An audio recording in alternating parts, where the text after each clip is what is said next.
யாக்கோபை போல் போகும் பாதையில் போலது பாட்டு ராவல் தீரில் வந்து மூடிட தூக்கத்தால் நான் கல் சாய்ந்து தூங்கினாலும் என் கனாவில் நோக்கியும்மை கீட்டி சேர்வேன் வாக்கடங்கா நல்ல நாதா தேவனே நான் ஓமதண்டயல்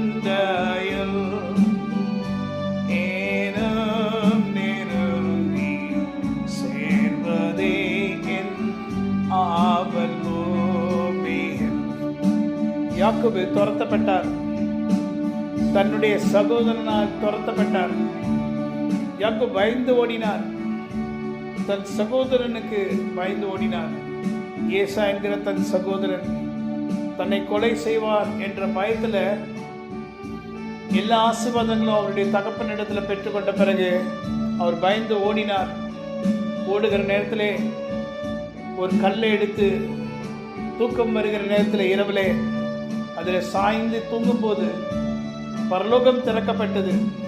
தேவ தூதர்கள் வானத்திலிருந்து கீழே இறங்குகிறதையும் மேலே ஏறுகிறதையும் அவர் பார்த்தபோது இது நிச்சயமாக வானத்தின் வாசல் என்று சொல்லி அந்த கல்லுக்கு அபிஷேகம் பண்ணினார். அதுக்கு பெத்தேல் என்று பெயரிட்டார்.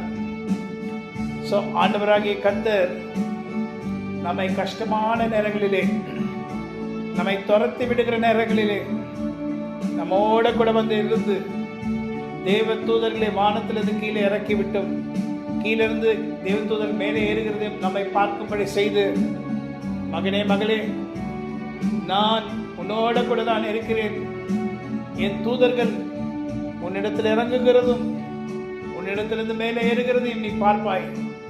அப்பொழுது நீ சொல்லுவாய், நான் என்னை பார்த்து, நீர் கர்த்தர், நீர் என்னை காப்பாற்றுகிறவர், உம்மை போல் ஒரு தேவன் இல்லை என்று நீ உன் வாயினால் சொல்லுவாய்.